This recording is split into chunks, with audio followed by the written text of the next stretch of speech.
Здравейте, уважаеми зрители! Гледате коментарната ни рубрика на Фокус. Въпреки че изборите са все още далеч, бъдещите участници в изборната надпревара вече май стягат редиците. Това поне показва оживлението на политическата сцена. Дали в Пазарджик започна предизборното рязане на ленти, все още е рано да се каже.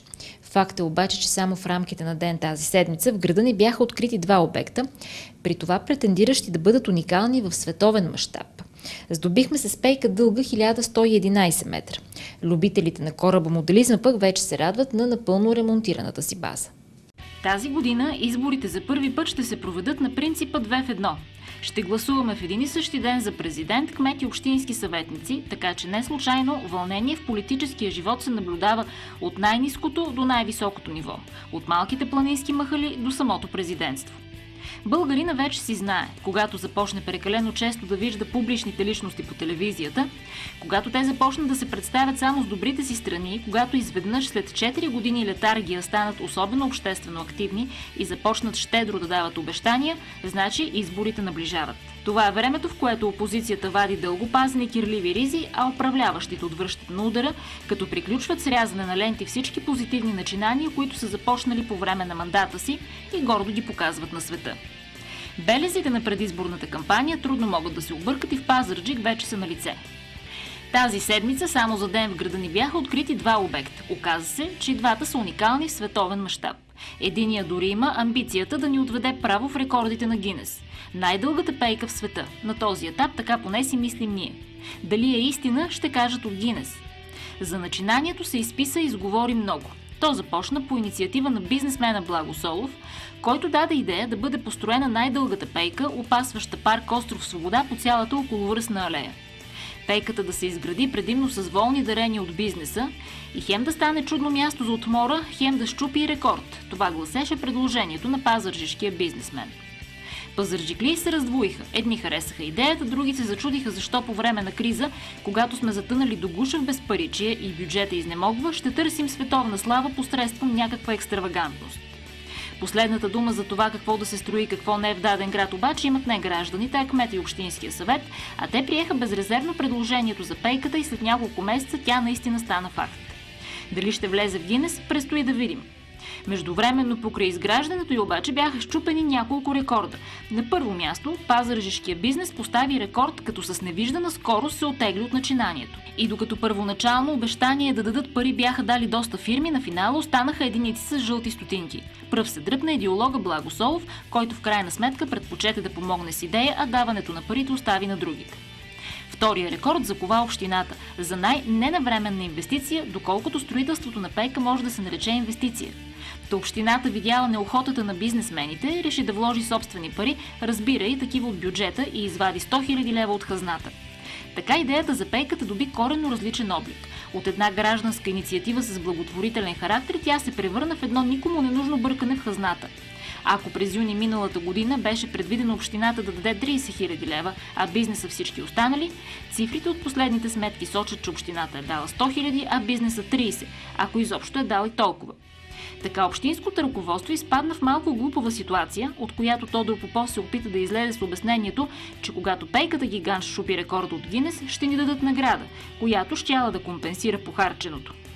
Така вързахме каруцата пред коня, защото, както се казва в една телевизионна реклама, дълга, колко да е дълга. И може ли някой да гарантира, че някъде в далечен Китай някой не е построил пейка дълга с метър повече от нашата? Но темата за парите беше забравена, когато резултата дойде на бял свят. Тази седмица лентата беше прерязана и пейката рекордьор блесна в цялата си дължина от 1111 метра. На откриването един до друг бяха вдъхновителя Благо Солов и изпълнителя на начинанието Тодор Попов. Щастливото събитие беше отбелязано както подобава с музика, балони и клоунада. Логично най-щастливи бяха децата, вероятно защото и самата идея да се строи километрична пейка изглежда леко детинска. Сега пазарджикли са в очакване на хората от Гинес, които трябва да си кажат думата. Ако се върнем в реалността обаче, на този етап си имаме само пейка, която струва над 100 бона, а това са много пари по време на криза и дори по време на възход. В същото време политическите опоненти на Тодор Попов не закъсняха да направят съпоставка между хъса, с който той се опитва да продава общинско имущество, обяснявайки на всяка сесия на колегите си колко е зле бюджета, и хъса, с който харчи пари за разни ексцентрични начинания. За да излезем от духа на критиката по отношение на имиджовите прояви на общинското ръководство, ще признаем, че зад лентите, които се прерязаха тази седмица, имаше и начинания, които наистина заслужават уважение.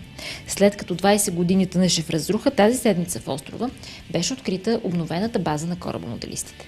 Историята е дълга и за нея сме писали многократно.